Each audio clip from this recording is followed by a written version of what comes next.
दोस्तों, universe study साइडोर के free educational channel में आपका स्वागत है। और आज का जो हमारा टॉपिक है वो क्लास 10th का chapter 9 some applications of trigonometry का है, जिसमें हम हाइट और डिस्टेंस से रिलेटेड पूरे क्वेश्चन सॉल्व करेंगे और पूरी एक्सरसाइज सॉल्व करेंगे।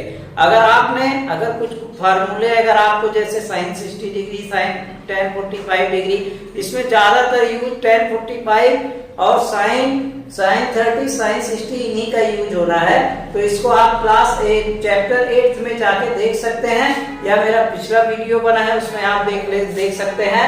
अब इसमें दो बातें होती हैं हमारी, एंगल ऑफ एलिवेशन और एंगल ऑफ डिप्रेशन।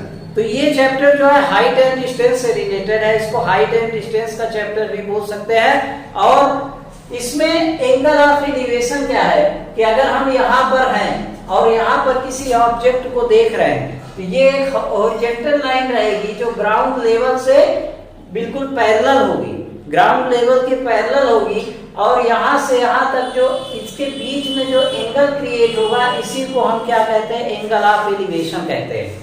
अब इसके बाद हम क्या करेंगे, एंगल ऑफ डिप्रेशन। ये बात समझ में आ गई अच्छे से कि अगर हम यहाँ पर हैं और यहाँ पर किसी ऑब्जेक्ट को देख रहे हैं, तो जो आई साइड आपकी जाएगी तो वो ये और ये आपकी साइड भी, और यहाँ पर ग्राउंड लेवल से हॉरिजॉन्टल लाइन खींचे तो इसके बीच में एक एंगल क्रिएट होगा, और इसी एंगल को हम क्या कहते हैं, एंगल ऑफ एलिवेशन, यानी उन्नयन कोण। नीचे से ऊपर देखना उन्नयन कोण कहलाता है, ठीक है। इसी को हम क्या कहते हैं, हिंदी में उन्नयन कोण कहते हैं। इसी को क्या कहते हैं, उन्नयन कोण, ठीक है। अब इसके बाद एंगल ऑफ डिप्रेशन में आते हैं। तो एंगल ऑफ डिप्रेशन में क्या होगा कि सबसे पहले यहाँ पर देखिए डिप्रेशन मतलब ऊपर से नीचे। यहाँ से देखिए, यहाँ पर हम हैं और यहाँ पर किसी ऑब्जेक्ट को देखते हैं, तो ये एक लाइन जो हॉरिजॉन्टल लाइन है, ग्राउंड लेवल के पैरेलल है, और यहाँ पर जो एंगल क्रिएट हो रहा है ये क्या है, एंगल थीटा, और यही एंगल क्या है, और एक लाइन साइड इधर जाएगी और ये दोनों एंगल इक्वल होंगे, यानी ये होंगे क्या, अल्टरनेट इंटीरियर एंगल्स होंगे और दोनों इक्वल होंगे। और यही जो होता है एंगल ऑफ डिप्रेशन, यानी जब डिप्रेशन की घबराना नहीं है, जब डिप्रेशन की बात आए तो आपको ऐसे डायग्राम बनाना है, इधर भी एक लाइन खींचना है और इसको इधर लेके आना है, और यहाँ पर जो एंगल होगा उतना ही एंगल आपको यहाँ पर लिखना है। तो चलिए इसका स्क्रीनशॉट लीजिए। इसके बाद हम एक्सरसाइज 9.1 पे आएंगे और पहला क्वेश्चन इसका सॉल्व करेंगे।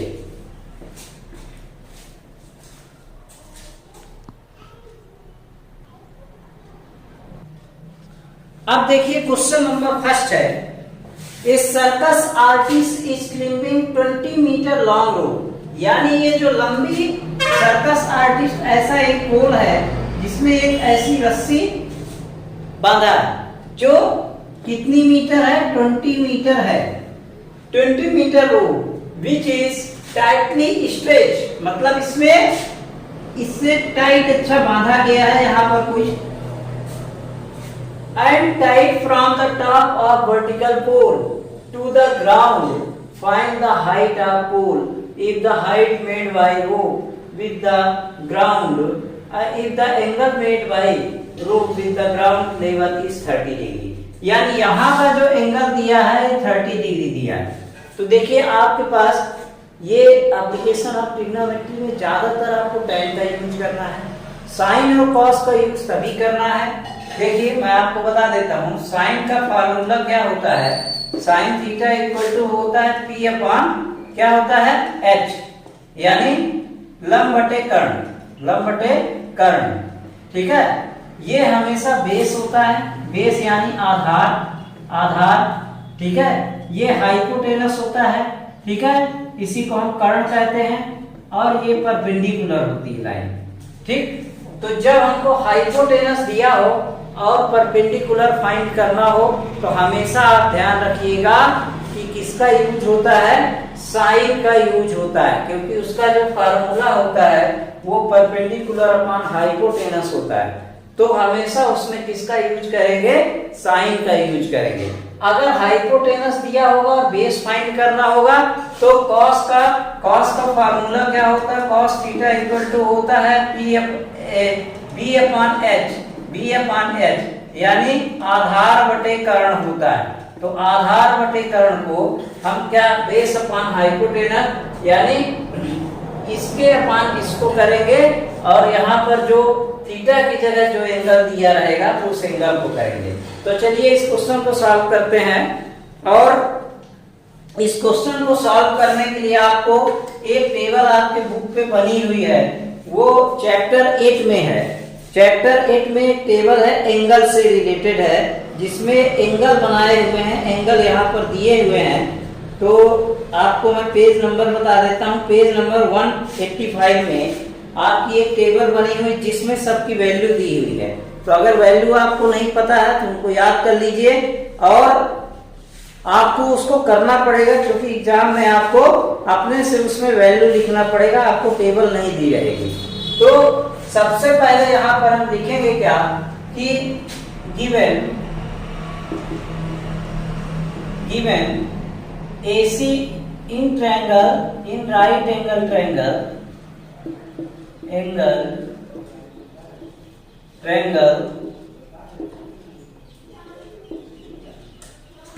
AC इक्वल टू कितना दिया है, ट्रायंगल ABC।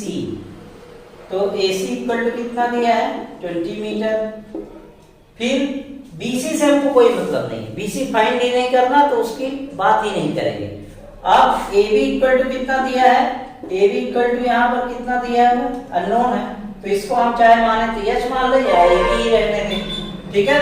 अब यहाँ पे क्या लेना है, एंगल एलिवेशन एंगल क्या दिया हुआ है, एंगल ऑफ एलिवेशन क्या दिया हुआ है, angle of elevation ACB equal to कितना दिया हुआ है, 30 डिग्री, ठीक है। अब क्या करेंगे, तो साइन 30 डिग्री इक्वल टू क्या, साइन थीटा इक्वल टू क्या होता है, पहले आप फार्मूला लिख लीजिए P अपॉन H, यानी लंब बटे कर्ण ये होता है। अब क्या करेंगे, साइन थीटा की जगह क्या लिख देंगे, 30 डिग्री। अब परपेंडिकुलर इसमें क्या है पता नहीं है, तो यहाँ पर हम AB लिख देंगे और हाइपोटेनस क्या है 20 मीटर, ये 20 मीटर आ गया। अब साइन 30 डिग्री की वैल्यू क्या होती है, साइन 30 डिग्री की वैल्यू वो टेबल पे आप जाइए और साइन 30 डिग्री की वैल्यू क्या होती है 1/2। तो साइन 30 डिग्री की वैल्यू यहाँ पर मैं लिखे देता हूँ कि साइन 30 डिग्री इक्वल टू क्या होता है 1/2। तो इस साइन 30 डिग्री की जगह हम क्या रख देंगे 1/2 रखेंगे। एक एक स्टेप आप समझते जाइएगा। इसकी जगह हम क्या रखें 1/2 और ये परपेंडिकुलर जो है वो AB है, इसको हम H भी मान सकते हैं और H मान के भी सॉल्व कर सकते हैं, लेकिन इसको मैं AB अपॉन 20। आप क्या करेंगे, देखिए जब इधर रहेगा तो ये क्रॉस मल्टीप्लाई होगा, तो ये क्या हो जाएगा 20/2 इक्वल टू AB, ऐसा, ठीक है। ज्यादा कंफ्यूजन ना हो इसलिए मैं इसको ऐसे डायरेक्ट किए देता हूं। तो ये क्या हो जाएगा 2 10 जा। तो अब क्या लिखेंगे AB इक्वल टू क्या लिखेंगे 10 और यहाँ पे क्या लिख देंगे मीटर, और ये आपका क्या हो गया आंसर, ठीक है। तो पहला नंबर क्वेश्चन जो है ये आपका सॉल्व हो गया। तो AB इक्वल टू 10 मीटर, यानी जो पोल की जो हाइट है, ये बात हमेशा ध्यान रखें, आपको पता ही है कि जो हाइपोटेनस होती है लॉन्गेस्ट साइड होती है किसी भी राइट एंगल ट्रायंगल की, सबसे लॉन्गेस्ट साइड जो होती है वो हाइपोटेनस होती है, ठीक है। तो परपेंडिकुलर लाइन जो है यानी हाइट ऑफ पोल क्या है 10 मीटर है और हाइट ऑफ रो length of rope equal to कितना है 20 मीटर है। तो इसका आप स्क्रीनशॉट लीजिए। इसके बाद हम सेकंड नंबर क्वेश्चन करते हैं। एक दो क्वेश्चन लगातार मैं कराऊंगा और इसके बीच से आंसर भी देखते जाइए।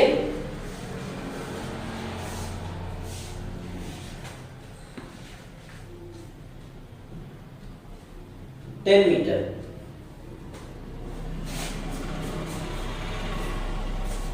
अब इसके बाद सेकंड क्वेश्चन पे अब इसके बाद क्वेश्चन नंबर सेकंड पे आते हैं कि tree breaks due to storm, तूफान में एक पेड़ गिर गया। अब कैसे गिरा? And broken part bend so that the top of tree touches the ground making an angle 30 degree. मतलब पेड़ अगर टूट के, देखिए पेड़ पहले ऐसे था, ऐसे, ठीक है, इतनी लंबी हाइट उसकी पेड़ की थी ये। अब इसके बाद तूफान आया तो यहां से ये ब्रेक होके ये ऐसे चला गया, ठीक। तो ये पेड़ जो है, ये पेड़ का बचा हुआ जो पार्ट है वो नीचे कहां पे आ गया? यहाँ पे आ गया। और इसका जो एंगल, एलिवेशन एंगल जो बना वो कितना बना? 30 डिग्री का एंगल क्रिएट किया, ठीक है। अब यहाँ पे क्या करना है? A tree breaks storm part of the show and ground an angle 30 degree with at the distance between the foot of the tree point where the top touches ground is 8 meter। मतलब इसके foot से और जहां पर ये ground पे touch किया है यहाँ पर इसकी डिस्टेंस कितनी है? 8 मीटर। देखिए यहाँ पे क्वेश्चन लिखा है with it the distance between the foot of the tree to the point where the top touches, इसके बीच में distance the ground is 8 metre, ठीक है। इसके बीच की जो दूरी है वो कितनी है? 8 मीटर है। तो हमको फाइंड करना है, find the height of tree. यानी जो ट्री यहाँ से यहाँ तक इसकी दूरी कितनी है? यहाँ से यहाँ तक ये 8 मीटर है और जो एंगल बना है ये 30 डिग्री का है। तो हमको पूरे पेड़ की हाइट, तो ये पेड़ का जो टूटा हुआ हिस्सा है वही है, यानी इसमें हाइपोटेनस फाइंड करना है। फिर इसके बाद ये भी फाइंड करना पड़ेगा, ये फाइंड करना पड़ेगा, ये फाइंड करना पड़ेगा। इसको सीधा कर देंगे तो टोटल ट्री की हाइट आ जाएगी। समझ में आया? तो क्वेश्चन अगर समझ में आ गया तो आधा सॉल्यूशन तो अपने आप बन जाता है। तो अब क्या करेंगे? सबसे पहले इसको नाम दे देते हैं, ए हो गया, बी, ए, सी, और इसको यहां से यहां तक ई दे देते हैं। तो यहां पर आप लिखेंगे, आपको ज्यादा स्टेप इसके नहीं लिख रहे हैं, इसमें लिखेंगे आप given in triangle, right angle triangle, right angle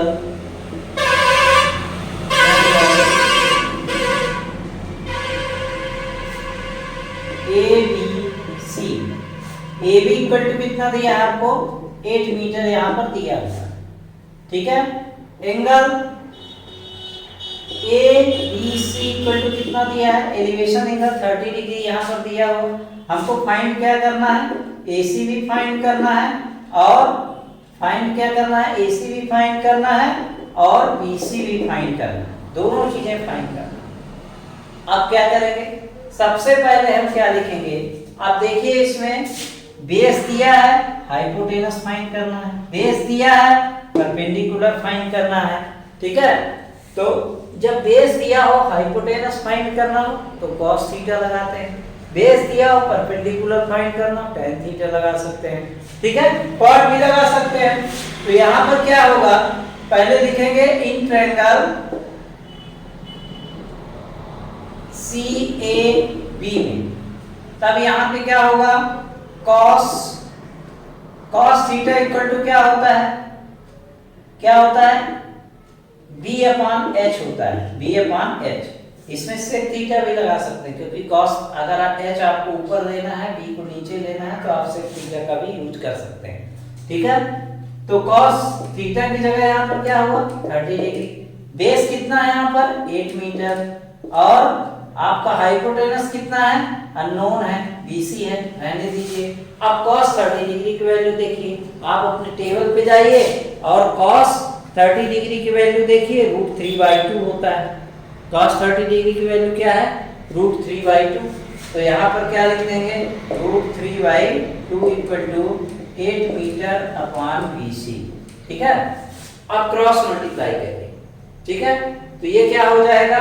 देखिए √3BC इक्वल टू क्या हो जाएगा? 2 × 8। तो BC इक्वल टू क्या हो जाएगा? 2 3 8 16 हो जाएगा, 16 √3। अगर कभी भी √3 आए नीचे या कोई भी नंबर रूट पे आए तो उसको रेशनलाइज करना है। आप ध्यान रखिएगा इस बात को कि उसको हमेशा क्या करना है, रेशनलाइज करना है। तो BC इक्वल टू क्या हो जाएगा, 16/√3 इंटू √3/√3। ठीक है, तो ये क्या हो जाएगा, BC इक्वल टू क्या हो जाएगा, 16√3/√3 या ये 3 हो जाएगा। ये हो गया आपका BC।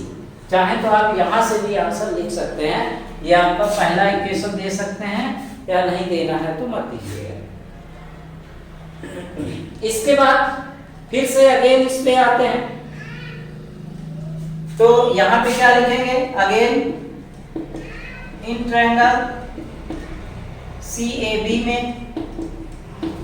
ठीक है, अब ये क्या हो जाएगा, ये ABC में ले लेते हैं। अब ये क्या हो जाएगा, इस बार फिर अब परपेंडिकुलर और बेस हमको फाइंड करना, परपेंडिकुलर फाइंड करना, बेस दिया तो इसमें क्या यूज करेंगे, tan थीटा। तो tan थीटा इक्वल टू होता है P/B, यानी लंब बटे आधार, ये होता है। अब tan थीटा की जगह क्या है यहाँ पर, tan 30 डिग्री। परपेंडिकुलर इसमें क्या है, AC, और आधार क्या है, AB। ठीक है, अब tan 30 डिग्री की वैल्यू क्या होती, टेबल पे जाइए। tan 30 डिग्री की वैल्यू जो है वो कितना होती, 1/√3। तो tan 30 डिग्री की वैसे मैं बता देता हूँ, tan का सबसे आसान है, tan 30 डिग्री इक्वल टू क्या होता है, 1/√3। tan 60 डिग्री की वैल्यू क्या होती है, ये आसान है, इसको आप एक बार देखेंगे आपको बन जाएगा, √3 होती है। और tan 60 डिग्री की वैल्यू, 90 डिग्री की वैल्यू या 45 डिग्री की वैल्यू क्या होती है, 1 होती है। ये तीन ही चीजों का इस्तेमाल इसमें यूज होना है, और उसके अलावा tan का यूज कहीं नहीं होना है। तीन ही एंगल आपको मिलेंगे, 30 डिग्री या 60 डिग्री या 45 डिग्री, इन्हीं का यूज होना है। तो 30 डिग्री अगर इसी को उल्टा कर दे तो cot 30 डिग्री इक्वल टू ये होगा, और cot 60 डिग्री इक्वल टू ये होगा। ठीक है, और tan 45 डिग्री ये होता है, tan 45 डिग्री इक्वल टू 1 होता है, इसके बारे में आगे मैं बताऊंगा। tan 45 डिग्री इक्वल टू 1 होता है, हमेशा ध्यान रखिएगा। और ये आसान है, इनको आपको एक बार आप ओनली देखेंगे तो आपको हमेशा याद रहेगा। तो tan 30 डिग्री की वैल्यू क्या आ गई, 1/√3 इक्वल टू क्या हो जाएगा, AC। अब AC की वैल्यू क्या है, AC की वैल्यू पता नहीं है हमको, तो AC रहने दीजिए, AB इक्वल टू 8। ठीक है, तो देखिए यहाँ पे क्या हो जाएगा, 8 हो जाएगा। तो आप क्रॉस मल्टीप्लाई करिए, तो AC इक्वल टू क्या हो जाएगा, 8/√3 हो जाएगा, 8/√3। ये समझ में आया, इसको ऐसे लिखेंगे। ठीक है, 8/√3 ये हो गया। अब इसको भी रेशनलाइज कर दीजिए, तो AC इक्वल टू क्या है, 8/√3 इंटू √3/√3। ठीक है, आप चाहे तो रेशनलाइज ना भी करते, यहाँ से पहला इक्वेशन लेते, यहाँ से दूसरा, फिर दोनों को एलसीएम करके दोनों को ऐड करना पड़ता टोटल हाइट उसकी फाइंड करने के लिए। तो मैंने पहले रेशनलाइज कर दिया है, तो AC इक्वल टू यहाँ पर क्या आ जाएगा, 8√3/3। ये हो गया दूसरा इक्वेशन। अब देखिए हमने ये निकाला, आपको पहले नंबर में 16√3/3 एक पहला था ये।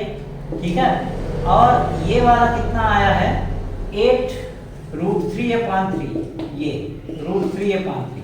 अब इसको दोनों को हम जोड़ देंगे, यानी AC और DC है ना, दोनों ऐड हो जाएंगे तो ये पूरे पेड़ की हाइट होगी।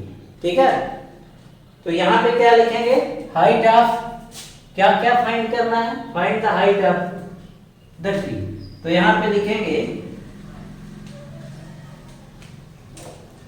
height of the tree equal to क्या हो जाएगा, AC plus BC, AC plus BC, या ऐसा लिख दीजिए AD इक्वल टू क्या होगा, AC प्लस BD। ठीक है, BC। ठीक, अब AD equal to AC plus BC, तो ये AD इक्वल टू क्या होगा, AD इक्वल टू ये हाइट है, ट्री की हाइट, AC कितना है हमारा, 8/√3 है, 8/√3 है। और BC इक्वल टू कितना है 16√3/3 है, 16√3/3। ठीक है, तो अब ये 16√3/3 है,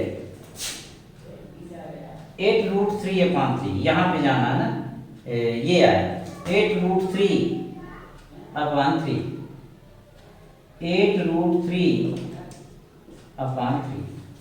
अब देखिए क्या होगा, अगर हम इसको सॉल्व करें तो AB इक्वल टू क्या होगा,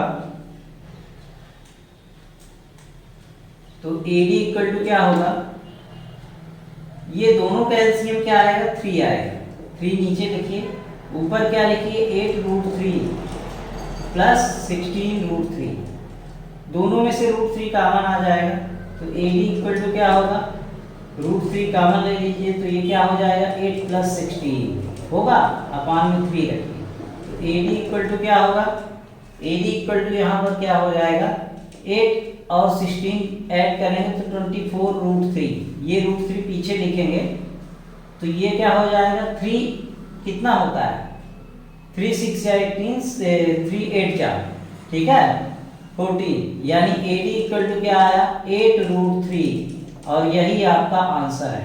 ये height of tree, 8√3 equal to height of tree.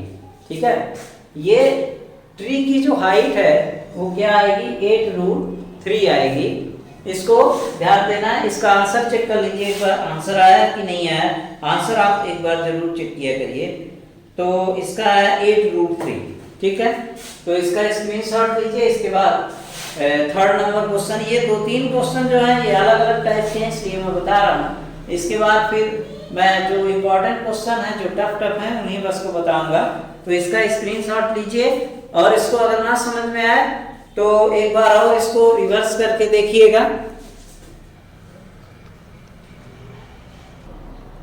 अब बात करते हैं क्वेश्चन नंबर 3 की। A contractor plans to install 2 slides for the children to play in a park for children below the age of 5 years। अब देखिए 5 साल के जो छोटे से बच्चे हैं उनके लिए वो स्लाइड्स बनाना चाहता है। फिसल पट्टी जो पार्क में आप गए होंगे उनको देखे होंगे, तो फिसल पट्टी की बात कर रहा है। तो park the children below age of 5 years she prefer to have a slide whose top is at height of 1.5 metre, यानी जो फिसल पट्टी 5 साल से नीचे के बच्चों के लिए है वो कैसी है, वो आपको मैं बता देता हूँ। वो आपको कैसी है 1.5 मीटर, 1.5 मीटर ऊंची है। ठीक है, ज्यादा ऊंची नहीं रखना, बच्चे गिर जाएंगे। ठीक है, whose top is at height of 1.5 meter and inclined at the angle of 30 degree in the ground, whereas अब यहाँ पे जो ग्राउंड से इसका जो एंगल बनता है कितना डिग्री बनता है 30 डिग्री का एंगल बनता है। ठीक है, ground whereas for elder children. तो पहले इस क्वेश्चन को कंप्लीट कर लेते हैं। For elder children she want to have a steps slide at 3 metre at the incline at the angle of 60 degree ground, what should be the length of the slide for each case. Length of slide find करना है, तो ये find करना है। तो ये find करने के लिए सबसे पहले हम बिलो 5 years के बच्चों का देखेंगे, इसके बाद फिर बड़े बच्चों के लिए देखेंगे।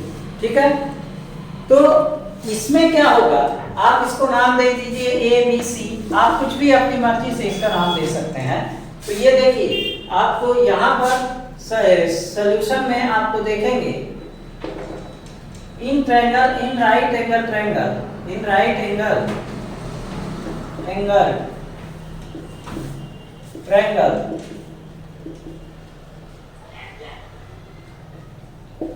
ABC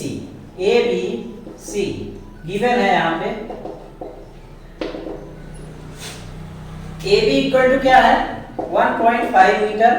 ठीक है, BC इक्वल टू हमको निकालना नहीं इसलिए उससे मतलब नहीं है।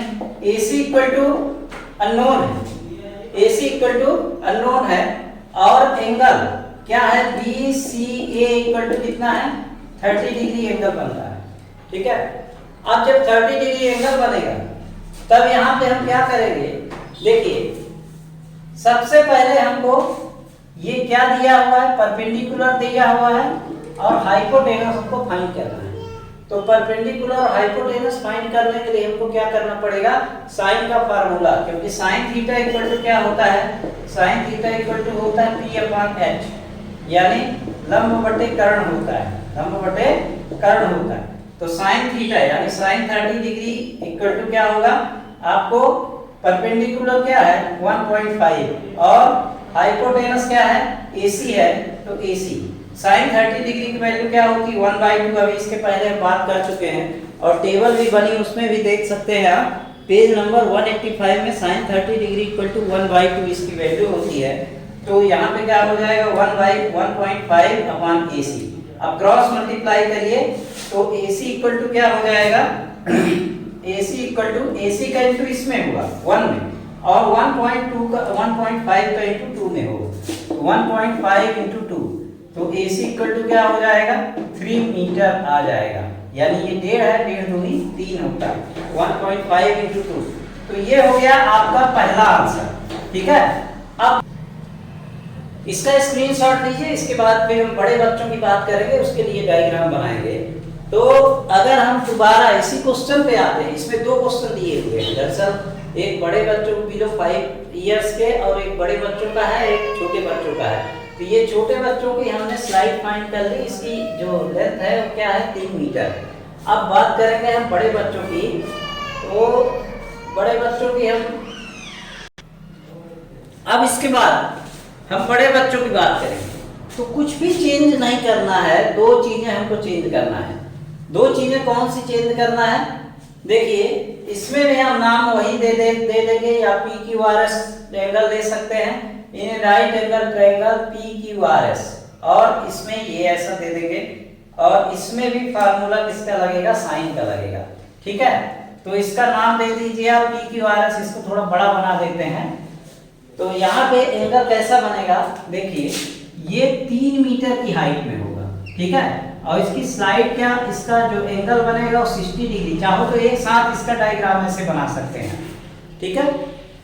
तो इसमें इसको नाम दे दीजिए PQR, ठीक है, PQR, और इसकी जो हाइट है यहाँ पर 30 डिग्री द ग्राउंड, और इसकी हाइट जो है 3 मीटर, ठीक है। तो और जो एंगल एलिवेशन एंगल बनता है वो कितना बनता है 60 डिग्री का बनता है। तो अब यहाँ पर क्या करेंगे, राइट एंगल ट्रायंगल PQR, तो इसमें PQ की जगह हम क्या दिया है, AB की जगह PQ इक्वल टू यहाँ पर दिया है 3 मीटर, ठीक है, और PR हमको निकालना है, तो PR इक्वल टू अननोन। अब यहाँ पे ट्रायंगल, यहाँ पे क्या लिखेंगे QRP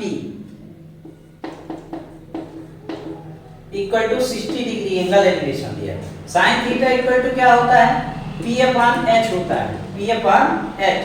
तो साइन 30 डिग्री की जगह यहाँ पर क्या आएगा, साइन 60 डिग्री आएगा। अब इसमें परपेंडिकुलर अपॉन हाइपोटेनस किसका फार्मूला होता है, साइन का फार्मूला होता है, यानी लंब बटे कर्ण, लंब बटे कर्ण, ये किसका फार्मूला होता है, साइन का फार्मूला होता है। तो इसमें लंब क्या है 3 मीटर है, और कर्ण जो है वो हमको निकालना है, तो PR। अब साइन 60 डिग्री की वैल्यू क्या होगी, आप टेबल पे जाइए, साइन 60 डिग्री की वैल्यू होती है √3/2। तो यहाँ पे क्या हो जाएगा √3/2 इक्वल टू क्या हो जाएगा 3 upon PR, 3 metre upon PR। अब क्रॉस मल्टीप्लाई करिए तो ये क्या हो जाएगा √3PR इक्वल टू ये कितना होगा 3 × 2, तो अब √3PR इक्वल टू कितना हो जाएगा 6। अब PR इक्वल टू क्या हो जाएगा 6/√3, ठीक है। तो PR इक्वल टू, अब देखिए नीचे रूट पे आ गया, कभी भी नीचे रूट पे आ जाए तो समझ लीजिए कि उसकी वैल्यू हमको क्या करना है, उसको हमेशा रेशनलाइज करना है। तो ये क्या हो जाएगा 6/√3 इंटू √3/√3, ठीक है। तो अब क्या होगा PR इक्वल टू क्या हो जाएगा 6√3/3। √3 का इंटू होता है तो हमेशा 3 आएगा, क्योंकि रूट वाले सेम नंबर हो तो उनका अंडर रूट हट जाता है। ये आपको ध्यान रखना है कि ये अपॉन 3 आ जाएगा, 3 × 2 = 6, यानी PR इक्वल टू क्या आ गया आपका, PR इक्वल टू आ गया 2√3 मीटर। ये आंसर है। चाहे तो आप इसको, अगर आपको पता नहीं है कि आंसर क्या आता है, तो आप √3 की जो वैल्यू होती है वो क्या होती है 1.732 होती है। तो इसकी वैल्यू रख के भी 2 का इंटू कर सकते हैं। ठीक है, तो इसमें क्या आ जाएगा √3 की जो वैल्यू होती है उसका 2 में इंटू कर दिए। इसका आंसर आप चेक कर लीजिए पहले कि √3 की वैल्यू पुट करता है कि नहीं करता है। ठीक है, एक है 3 मीटर और दूसरा है 2√3, तो 2√3 ही इसका आंसर है। अब इसके आगे हम अगर आंसर आपको मान लीजिए एग्जाम में आपको नहीं पता है और √3 की वैल्यू पता है तो आप √3 की वैल्यू भी यहाँ पर पुट करके इसका आंसर ला सकते हैं 1.732 और इसमें 2 का इंटू कर दीजिए, जो आए वो भी आंसर कहलाएगा। ठीक है, तो इसको आप इंटू करके देखेंगे तो वो भी आंसर कहलाएगा। ठीक है, तो ये भी एक आंसर है और वो जो पहले नंबर पे आया था √3 मीटर वो भी आंसर है, वो छोटे बच्चों के लिए है।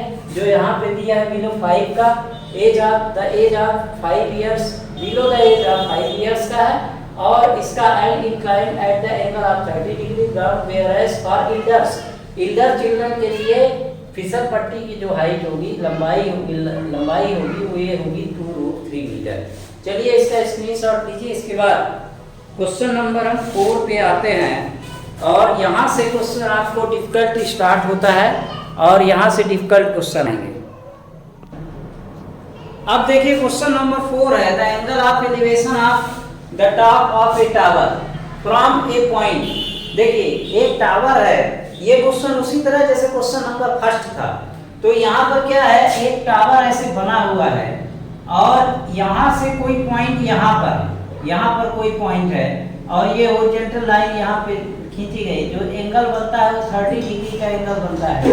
तो top of a tower from a point on the ground which is 30 metre away from the foot of the tower. और ये पॉइंट कितना है, यहाँ से 30 मीटर दूर है। यहाँ पर जो पॉइंट है वो टावर के फुट से 30 मीटर यहाँ पर दूर है। ठीक है, of the tower is 30 degree, find the height of the tower. तो यहाँ पर जो इसकी हाइट h मान लिए और इसको a ले लिए, इसको b ले लिए, इसको c ले लिए। ठीक है, तो a b c तीनों लिए, तब यहाँ पर क्या हो जाएगा 30 मीटर अवे है तो ये क्या आएगा 30 मीटर अवे और ये इसकी हाइट हमने मान लिया h है। ठीक है, तो चलिए इसको स्टार्ट करते हैं। तो गिवन क्या है, इसका सॉल्व आते हैं। तो ये क्या हो जाएगा, गिवन पहले गिवन लिखिए, given BC in right angle triangle, in right angle triangle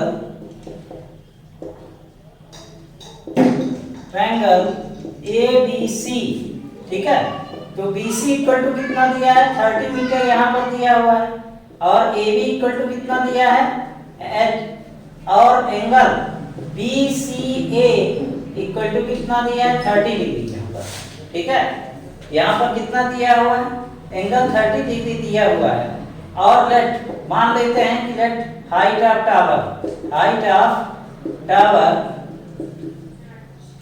tower AB equal to कितना h मीटर। ठीक है, अब क्या लगाएंगे, देखिए परपेंडिकुलर ऑफ बेस, यहाँ से tan का खेल शुरू हो जाता है। अब tan का ही पूरा फार्मूला लगेगा। तो tan थीटा इक्वल टू क्या होता है, tan थीटा इक्वल टू होता है P अपॉन B, यानी लंब बटे आधार होता है, लंब बटे आधार। तो tan थीटा की जगह यहाँ पे क्या हो जाएगा, और tan थीटा की जगह यहाँ पर क्या हो जाएगा 30 डिग्री और परपेंडिकुलर क्या है यहाँ पर h और बेस क्या है 30। अब tan 30 डिग्री की वैल्यू क्या होगी 1/√3 इक्वल टू h अपॉन 30। ठीक है, h अपॉन 30। अब क्रॉस मल्टीप्लाई करिए तो h इक्वल टू क्या हो जाएगा, ये 30 इसके ऊपर आ जाएगा 30/√3। अब क्या करेंगे, h इक्वल टू 30/√3। अब कभी भी मैंने बताया था अगर नीचे आए रूट पे कोई भी नंबर तो उसको हमेशा रेशनलाइज करते हैं √3/√3। तब ये क्या हो जाएगा h इक्वल टू 30√3/3। तो यानी क्या हो जाएगा ये 10, h इक्वल टू क्या हो जाएगा 10√3 और यही हो जाएगा आंसर। आप पीछे से आंसर चेक करिए, यानी हाइट ऑफ टावर कितना आया 30√3 आया, 10√3 यानी क्वेश्चन नंबर 4 का आंसर क्या है 10√3 मीटर, और ये क्वेश्चन नंबर 4 का आंसर है। अब इस तरह से क्वेश्चन आप इसको सॉल्व करिएगा। इसके बाद नेक्स्ट जो टफ क्वेश्चन है वो मैं बताता हूँ। Question number 6, a 1.5 metre tall boy is standing some distance from 30 metre tall building. ये क्वेश्चन काफी इंपॉर्टेंट है और टफ भी है, तो इस पे आप ध्यान देंगे और इसका स्क्रीनशॉट लीजिए। इसके बाद क्वेश्चन नंबर 6 मैं करूंगा। Question number 6। अब चलिए क्वेश्चन नंबर 6 पे आते हैं। ये क्वेश्चन अच्छा है और काफी इंपॉर्टेंट है। ए 1.5 मीटर टॉल बॉय, अब देखिए लड़के की जो लंबाई है वो क्या है 1.5 मीटर है, is standing at some distance from a 30 metre tall building. यानी यहाँ पर देखिए, यहाँ पर एक बिल्डिंग है, यहाँ पर समझिएगा एक बिल्डिंग है, कितनी है 30 मीटर की, ठीक है। ये 30 मीटर की एक बिल्डिंग है। ये यहाँ से ग्राउंड से इसकी जो हाइट है वो कितनी है 30 मीटर, और यहाँ पर एक लड़का खड़ा हुआ है, ठीक है। ये एक पॉइंट है, यहाँ पर एक लड़का खड़ा हुआ है जो यहाँ से चलना स्टार्ट करता है, ठीक है। यहाँ एक लड़का, इस लड़के की जो हाइट है वो कितनी है 1.5 मीटर, 1.5 मीटर, और यहाँ से जो एंगल बने तो यहाँ से इसकी हाइट क्या हो जाएगी 1.30 मीटर से 1.5 मीटर जो है वो घट जाएगा, यानी कितना हो जाएगा 30 माइनस 1.5 यानी 28.5 आएगा। देखिए 10 में ऐसे आप अगर नहीं बनता तो ऐसे आप हटाएंगे 1.5, 10 में 5 गए 5, 10 में 2 गए 8, ठीक है, और ये 2 आ जाएगा 28.5, ठीक है। 28.5 मीटर इसकी बिल्डिंग की हाइट हो जाएगी। कहां से कहां तक, यहां से इस पॉइंट से लेकर के इस पॉइंट से लेकर के इस पॉइंट तक कितना हो जाएगी 28.5। इसकी हाइट माइनस करना पड़ेगा। आप क्या करेंगे, अब देखिए यहां से चलना शुरू करता है, ठीक है। यहां से इसका जो एंगल बनता है, एंगल ऑफ एलिवेशन टावर के टॉप से, वो कितना बनता है 30 डिग्री बनता है। और हमेशा ध्यान रखिएगा जब एंगल जितना दूर कोई ऑब्जेक्ट होता है तो उसका जो एंगल बनता है उतना ही कम बनता है, और जितना उसके करीब जाएगा उसका एंगल जो है वो कितना हो जाएगा कम हो जाएगा। तो ये मान लीजिए पॉइंट ए है, ठीक है। ये पॉइंट ए से चलना शुरू किया बिल्डिंग की तरफ। ये क्या बोल रहा है क्वेश्चन में देखिए, the angle of elevation from his eyes to the top of the building increases from 30 degree to 60 degree. मतलब यहाँ पर ये आया तो यहाँ से इसका जो एंगल बनता है वो कितना बनता है 60 डिग्री बन जाता है, ठीक है। अब as he walks towards the building, building की ओर जाता है, तो find the distance he walks towards the building, यानी वो कितना फाइंड, इसमें फाइंड करना है हमको कि कितना यहाँ से यहाँ तक गया। यानी ये अगर आप मान लेंगे x, तो x मीटर ये चलता है और x मीटर ही आपको फाइंड करना है। तो find the distance he walks towards the building, building की तरफ जितना गया उतनी उसकी हाइट फाइंड करना है, लेंथ फाइंड करना है, ठीक है। तो इसके बाद इनको नाम दे दीजिए, पॉइंट बी हो गया, इसको नाम दे दीजिए सी, ठीक है। इसको दे दीजिए क्या पी और क्यू, और इसको दे दीजिए डी, ठीक है। तो यहां पर पहले सबसे पहले आपको सॉल्यूशन लिखना है, तो क्या करेंगे,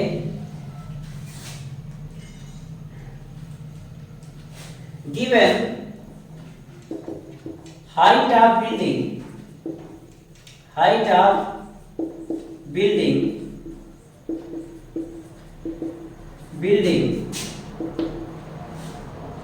क्यू डी इक्वल टू कितना है 30 मीटर, ठीक है। अब हाइट ऑफ बॉय, ठीक है, ए 1.5 मीटर टॉल बॉय, तो हाइट ऑफ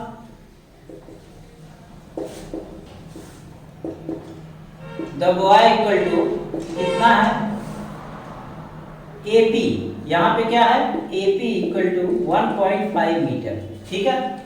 तो यहाँ पे क्या हो जाएगा, तो DC इक्वल टू क्या हो जाएगा, और AP इक्वल ऐसे लिख लीजिए, AP इक्वल होगा CQ के और ये इक्वल होगा 1.5। यहाँ से यहाँ दोनों की हाइट जो होगी बराबर होगी, यहाँ पर भी लड़ता रहेगा तो 1.5, यहाँ पर भी रहेगा तो 1.5 करना। अब इसके बाद तो अब DC इक्वल टू क्या होगा, DQ minus CQ equal to DC आएगा। तो DC इक्वल टू क्या लिखेंगे, DQ इक्वल टू कितना है, DQ इक्वल टू यहाँ पे कितना है 30 मीटर है, 30 मीटर। और CQ इक्वल टू कितना है 1.5 मीटर, ये मीटर में है। तो DC इक्वल टू क्या आ जाएगा 28.5 मीटर, ये आ गया DC। अब क्या करेंगे इसको, अब पहले सबसे पहले मानते हैं इसको कि लेट और एंगल, कौन से एंगल दिए हुए हैं, angle DAC elevation angle, angle of elevation, angle of elevation, angle कौन सा DAC इक्वल टू कितना दिया 30 डिग्री, एंड कौन सा दिया है एंगल DBC इक्वल टू कितना दिया है 60 डिग्री दिया है। ठीक है, अब यहाँ पे मान लेंगे कि मानना क्या है हमको कि लेट AB इक्वल टू कितना x मीटर, ठीक है, एंड BC क्यों मानना पड़ेगा, क्योंकि जब हम कोई भी एंगल लेंगे, ट्रायंगल लेंगे, तो ये पूरी लंबाई हमको लेना पड़ेगा। ठीक है, फाइंड हमको x करना है, लेकिन इसको भी हमको लेना पड़ेगा, तब ये क्या हो जाएगा, एंड BC इक्वल टू क्या हो जाएगा y मीटर। तो इसको आप ले लीजिए, इसको पूरा आप क्या ले लीजिए y मीटर ले लीजिए। तो AC इक्वल टू क्या हो जाएगा, AC इक्वल टू क्या होगा AB प्लस BC होगा, AB प्लस BC होगा, यानी AC इक्वल टू क्या हो जाएगा AB equal to x metre और BC equal to y metre हो जाएगा, यानी x प्लस y। तो AC इक्वल टू क्या हो जाएगा x प्लस y आ जाएगा, ये हो गया आपका AC। ठीक है, अब सबसे पहले हम लेंगे ट्रायंगल कौन सा, इन ट्रायंगल कौन सा, ट्रायंगल कौन सा हम लेंगे, इन ट्रायंगल कौन सा, पहले ये वाला एंगल आप ले लीजिए, ट्रायंगल ले लीजिए, इसको आप छोड़ दीजिए। तो ये वाला ट्रायंगल क्या है DBC, इन ट्रायंगल DBC में हमको फाइंड क्या करना है, परपेंडिकुलर और बेस का काम है बस। ठीक है, तो tan को ही आपको यूज करना, tan को यूज क्यों करना है, क्योंकि इसकी वैल्यू पुट करना भी आसान होता है, हमको पता होता है। तो tan थीटा इक्वल टू क्या होता है P अपॉन B होता है, यानी tan थीटा की जगह यहाँ पर क्या है 60 डिग्री, और परपेंडिकुलर यहाँ पर कितना है, परपेंडिकुलर यहाँ पर 28.5 है, और BC इक्वल टू y है। अब tan 60 डिग्री की वैल्यू √3 होती है, आप उस पे देखिए टेबल पे, ये टेबल 185 में tan 60 डिग्री की वैल्यू कितनी है √3। ठीक है, अब ये क्या हो जाएगा, क्रॉस मल्टीप्लाई करिए इसको, तो y √3 इक्वल टू 28.5, तो y इक्वल टू क्या हो जाएगा 28.5 अपॉन √3। ठीक है, इसको अभी हम ऐसे ही रख देते हैं, बाद में इसको सॉल्व करते हैं। ठीक है, तो ये पहला इक्वेशन आपका हो गया, इक्वेशन नंबर फर्स्ट, ये पहला इक्वेशन हो गया, यानी इसको हम रखेंगे इक्वेशन नंबर फर्स्ट। अब इसके बाद बात करेंगे, आप पूरा ट्रायंगल ले लेते हैं, इन ट्रायंगल DAC में ले लेते हैं। ठीक है, तो यहाँ पे इन ट्रायंगल कौन सा DAC लेंगे, तो अब इसमें भी वही आएगा, tan थीटा इक्वल टू होता है P अपॉन B। ठीक है, तो tan थीटा की जगह क्या हो जाएगा 30 डिग्री इक्वल टू परपेंडिकुलर, इसमें क्या है 28.5 है, 28.5, और बेस कितना है x प्लस y, ये पूरा बेस लेंगे, ये AC पूरा बेस है, और ये दोनों, इसको हमने x मान लिया, इसको हमने y मान लिया, तो ये दोनों मिलके क्या हो गए x प्लस y हो गए, क्या हो गए x प्लस y हो गए। अब ये क्या हो जाएगा tan 30 डिग्री। अब इसको हम क्या करेंगे, देखिए tan 30 डिग्री की वैल्यू क्या होती 1/√3 इक्वल टू, यहाँ पे क्या हो जाएगा 28.5 अपॉन x प्लस y।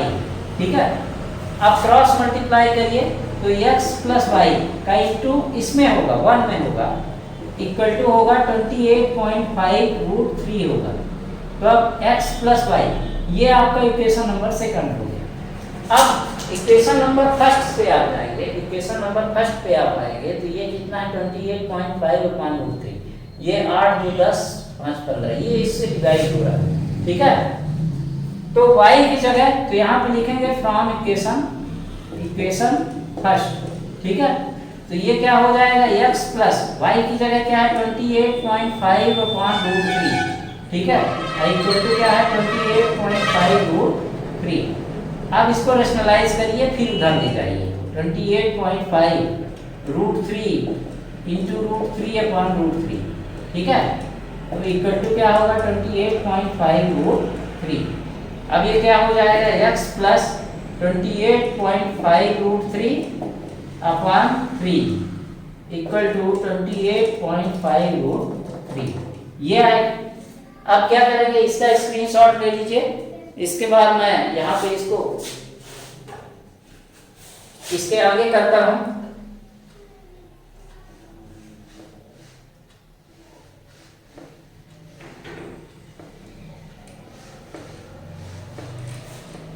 अब देखिए 28.5, अब ये इससे डिवाइड हो जाएगा 3 से, तो 3 क्यों हो गया, क्योंकि √3 और √3 का इंटू होगा तो उसकी वैल्यू 3 ही आएगी। तो ये क्या हो जाएगा 3 9 जा 27 और 3 5 जा 15, यानी 9.5 आएगा। आप डिवाइड करके देख लीजिएगा। तो x प्लस 9.5√3 इक्वल टू क्या होगा 28.5√3, ये आएगा।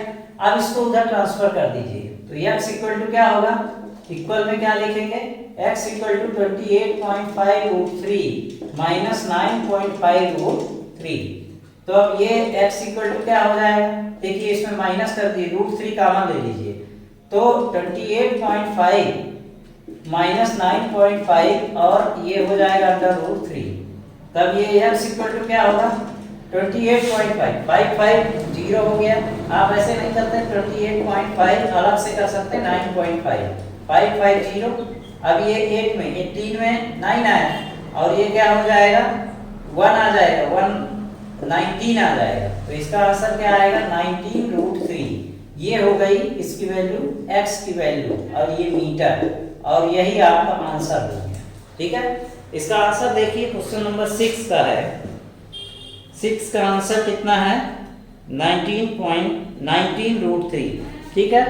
तो ये इसका 6 नंबर का आंसर है 19.3। अब इसके बाद इसके जो बचे हुए क्वेश्चन हैं मैं अगले वीडियो में अपलोड करूंगा। तो अगर आपको ये वीडियो शेयर जरूर कर दिया करिए, अगर आपको ये वीडियो पसंद आया तो शेयर जरूर करिए, इसका स्क्रीनशॉट लीजिए। और ऐसे टफ क्वेश्चन अभी आपको इस वीडियो में इंट्रोड्यूस हुए हैं, 1-2 दिन में ही मैं अपलोड कर दूंगा। नेक्स्ट वीडियो इसका एप्लीकेशन ऑफ ट्रिग्नोमेट्री भी काफ़ी लंबा वीडियो हो जाता है। तो thank you for watching, goodbye and take care.